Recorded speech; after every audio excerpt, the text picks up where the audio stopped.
செங்கோட்டையன் மாதிரி ஒரு பெரிய திமிங்கல் அங்கே போய் நிற்கும் போது அது அந்த தாவேக்காக்கே ஒரு லெஜிட்டிமேசி கிடைச்சிரு. ஓகே, இது இனிமே வெறும் ரசிகர் மன்றம் அல்ல, இது வந்து வெறும் விசில் அடிச்சவர்கள் குரூப் அல்ல, இது வந்து தற்கூரிகள் அந்த மாதிரி அந்த பிசினஸ் இனிமே சொல்ல, இனிமே வேற ஒரு பொலிட்டிக்கல் ஒரு லெஜிட்டிமேசி அங்கே வந்து கிரியேட் ஆகும்.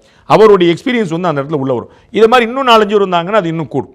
அப்போ வந்து விஜய் அவர்களுடைய கட்சிக்கு இவருடைய செங்கோட்டையன் வருகைங்கிறது பெரிய லெஜிட்டிமேசி கொடுத்துருக்கு. நோ டவுட் தமிழ்நாடு முழுக்க எல்லா இடத்துலையுமே 10-15% ஓட்டு வந்துருக்கு. அப்போ எல்லா இடத்துலையுமே பூத் ஏஜென்ட் இருப்பாங்க. ஒரு பூத்துக்கு 12 பேர் அவங்கள்ட்ட இருப்பாங்க. அந்த ஆட்கள் போகிறது அவங்களுக்கு பெரிய சிரமம் இல்லை. ஆனால் அவர்களுக்கு என்ன செய்யறதுங்கிறது தெரியாது. ஒரு பூரா இளந்தாரியை பூரா வந்து ரத்த ஓட்டத்தில் அப்படி வச்சு என்ன பண்ணும். அப்போ திரு செங்கோட்டையனுடைய அறிவு அங்கே உள்ளே போகும்போது அவருக்கு திமுக என்ன செய்யும், அதிமுக என்ன செய்யும், நாம் என்ன செய்யணும், அவர்கள் என்ன சொன்னால் நாம் எப்படி எதிர்கொள்ளணும், அதற்கு முன்கூட்டி என்ன செய்யணும், முன்னாடி இந்த ராஜதந்திரங்கள் கள நிலவரங்கள் அவருக்கு போய் சேரும்போது அவர்கள் மேலும் பலம் பொருந்தலாக மாறும்.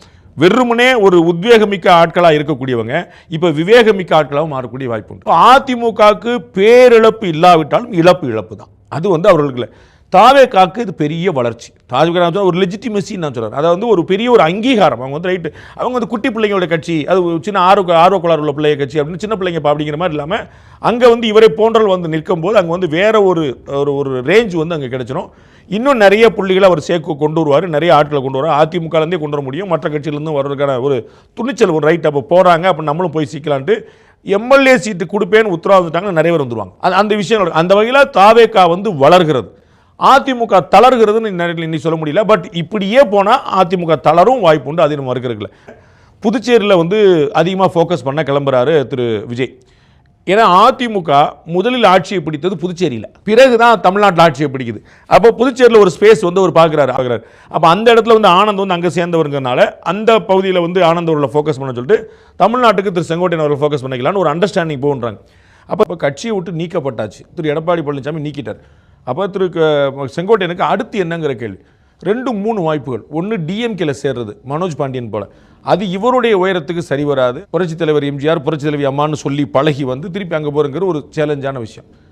அல்லது அம்மா மக்கள் முன்னேற்ற கழகம் திரு ஓபிஎஸ் அவரோட போய் சேரணும். திரு ஓபிஎஸ், திரு வைத்திலிங்கம், திருமதி சசிகலாக்கெல்லாம் அடுத்து என்னன்னு அவங்களுக்கே தெரியல. இன்னும் ஒரு மாதம் கழிச்சு தான் நாங்கள் கட்சி ஆரம்பிக்கிறதா இல்லையான்னு பார்ப்போம்னு சொல்லி. அப்போ அங்கே ஒரு அன்சர்டனிட்டி இருக்குது. அம்மா மக்கள் முன்னேற்ற கழகம் இன்னும் முடிவெடுக்கல. ஒருவேளை அவர் வந்து டிவிக்கு கூட சேரலாம். அப்போ அவரும் டிவிக்கு கூட தான் சேருவார் அப்படிங்கிற மாதிரி ஒரு ஆப்ஷன் இருந்துச்சுன்னா நம்ம என்ன செய்யறதுன்னு ஒரு கேள்வி. அப்போ வந்து ஏடிஎம்கேல தொடர முடியாது, டிஎம்கேல சேர முடியாது.